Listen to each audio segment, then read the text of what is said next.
Hey, it's Dan from sparetirerunning.com coming back at you. Today is a special day. It's the Berkeley Marathons. Actually started yesterday and goes till tomorrow. Over 100 miles. Each lap is, somewhere between 20 and 30 miles and so forth.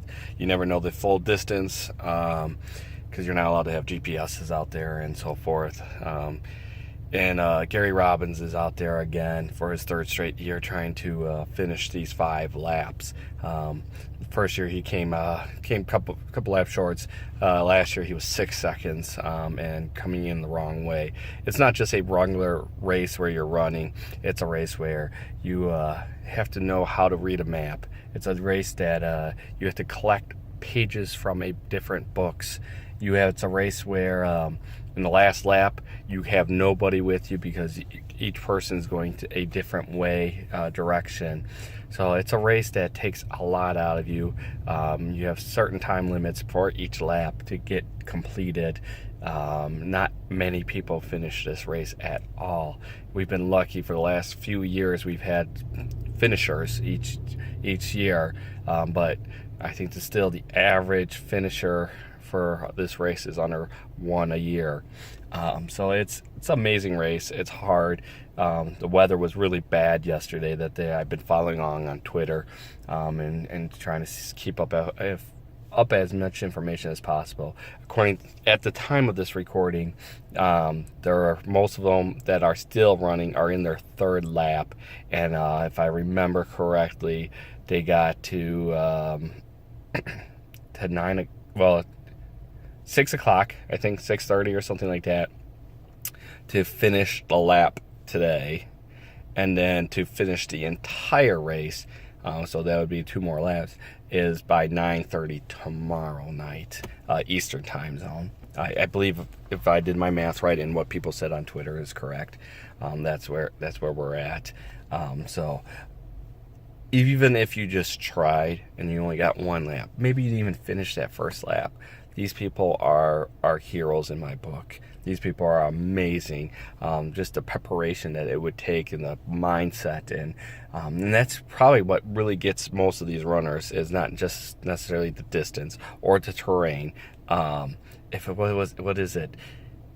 you climb up and down Mount Everest twice, that's kind of what this race is. So that's kind of the same type of atmosphere as climbing up and down Mount Everest twice, if I remember correctly.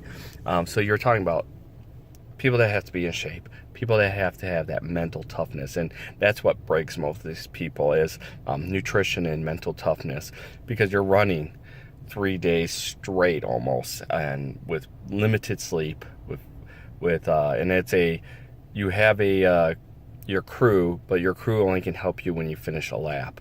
So as soon as you start that next lap, until you finish that lap, nobody can help you. It's all self-reliance race and stuff. I mean, of course, people run together in these first few laps and so forth, but it's just amazing to watch these. There's plenty of documentaries out there right now out on the Berkeley Marathons. The greatest one probably is from this that came out recently. It was from the Ginger Runner, Where Dreams May Go Die, documenting Gary Robinson's last 2 years. The Ginger Runner is not out there this year because he felt his story was done at that time. Maybe to hopefully give Gary some luck to be able to finish it, but it's going to be tough. My hopes and prayers go out for all those runners, especially somebody like Gary, who has been training nonstop to get to finish this race, to be able to check that off of his list. Would I ever want to run this race? If I was that good, if I was that elite, I would love to. There's no way I could even try that anywhere in the next 5 to 10 years probably, but we'll see. One day maybe.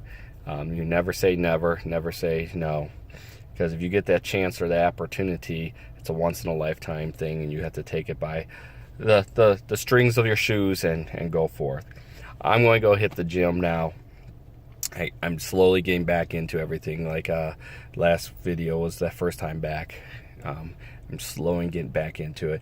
My ankle is feeling a lot better, but there's still certain times when I hit on a movement kind of like crisscrossing it, or if I was juking like a football or pivoting on it, it still gives me a little tenderness. So trail races, I have one coming up here next month, so I'm hoping that I'll be good by then. I don't think I'm going to even attempt it until probably then, but so I'm going to get on the treadmill, get on the bike, get my muscles and body back into where I was before I rolled it. So with that, guys, next race coming up here is the Big House.